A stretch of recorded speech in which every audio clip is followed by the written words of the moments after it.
So if I cry through this video, you just have to bear with me because my firstborn is going to school.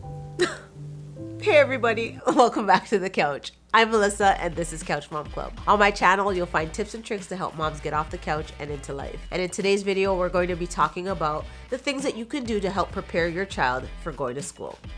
Let's get into it.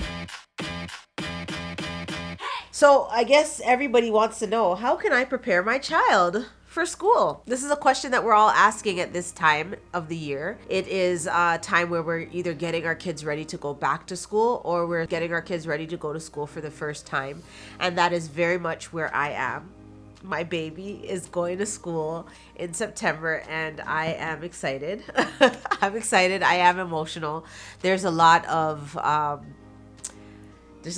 There's just a lot. And I think that there are moms globally that are just sitting here with the very same feeling, like, how do I prepare my child for school? Of course, there are a number of things that you can do. And I'm going to go through a list of things that you can do in 6 different categories. And then I'm going to give you a little bit of a bonus tip on how you can prepare your little one for school. So the very, very first thing is that you want to prepare them in the category of literacy.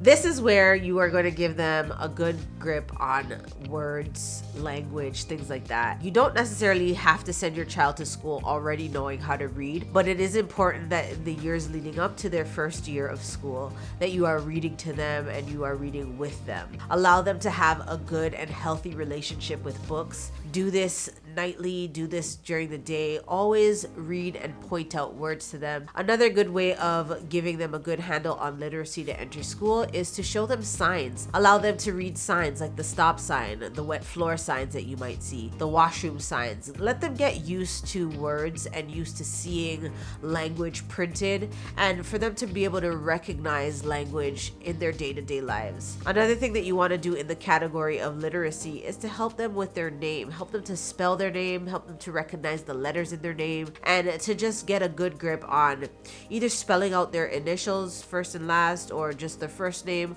or, you know, being able to point out the letters in their name if you get like magnets and put them on your fridge so that they have a good idea of what each letter looks like, and this will give them a good start with their literacy. Yay! Yay! The next thing that you want to help them, the next category is math. You want to give them a good understanding of the numbers, at least 1 through 10. Allow them to know how to count to 10. And if you want to take it a step further, let them do basic math. 1 + 1 is 2. A really, really great way of doing this is allowing them to even count objects. 1, 2, 3, and so forth. I have 1 rock, 2 rocks, 3 rocks, 4 rocks, 5 rocks, 18, 19, 34. Yes! That's how many rocks I have. And if you want to use objects to teach them basic math skills, that would be very beneficial as well. You can give them 2 objects and say if you have 1 and you add another one, you get, that's right, you get 2. 1, 2, 3, 4, 5, 6, 7, 8, 9, 10, 11, 12, 13, 11.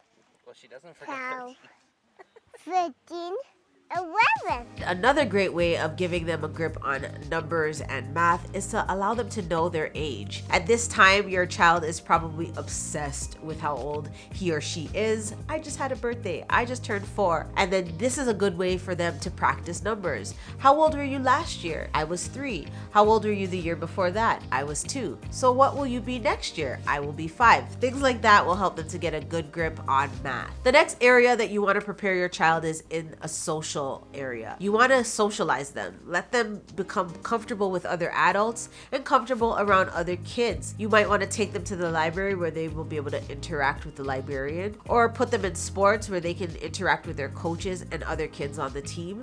If they have cousins, other siblings, this is a great environment for them to learn how to share and get along with other people. I think that it's best if you introduce them to people that are not necessarily in their family so that they can be used to seeing a variety of different people and interacting and being comfortable around people that are not in their home or in their immediate circle. The fourth area that you want to prepare your child in is their routine. You want to establish healthy routines so that your child will get used to, say, bedtime or a meal time, or when it is time to clean up. Something that you want to do when you're introducing routine and getting them to know a healthy routine is to establish transition periods. Help them get used to transitioning from one activity to a next.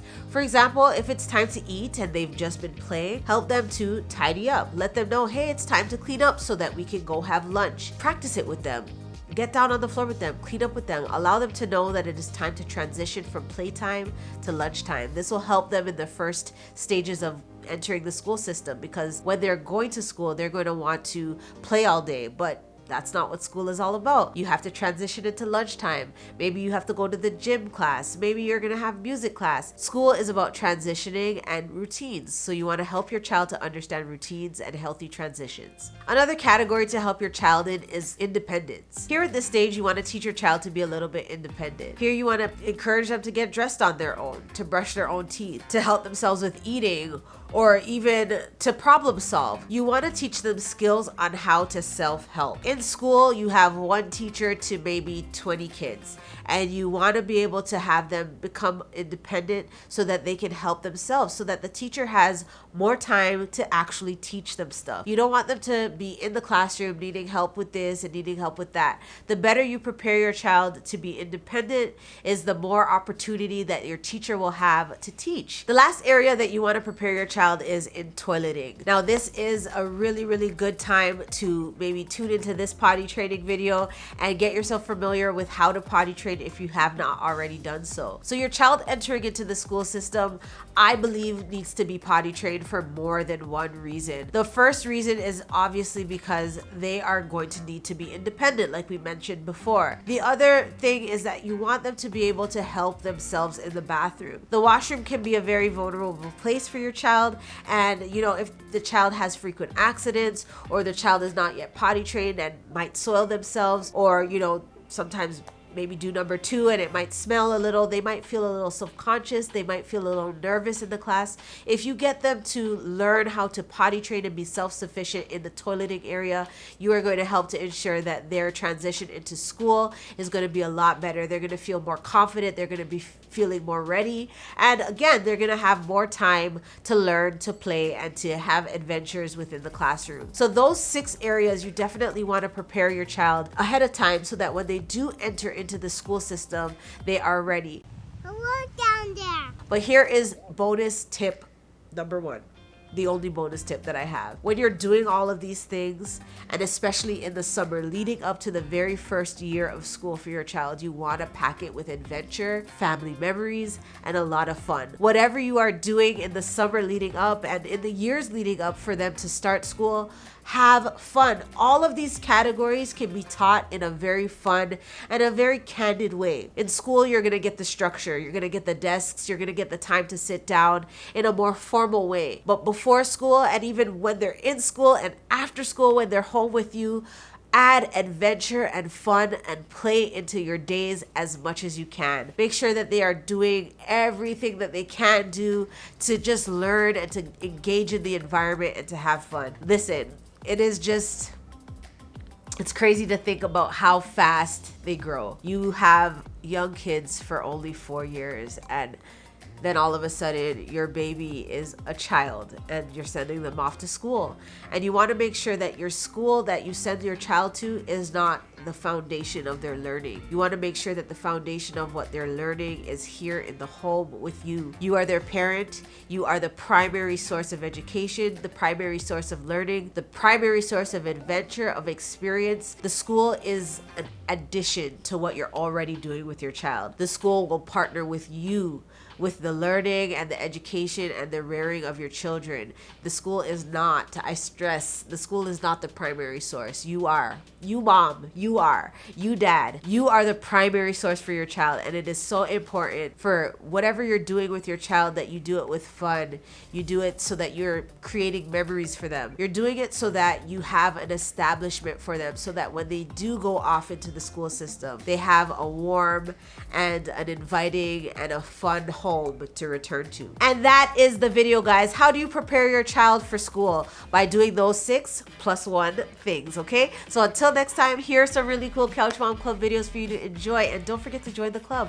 Go ahead and hit that subscribe button and ring that bell so that you never miss an upload. Follow me on all your favorite social media accounts, and don't forget to check out the merch. The links will be in the description right below the like button. And now it's time to get off the couch and into life.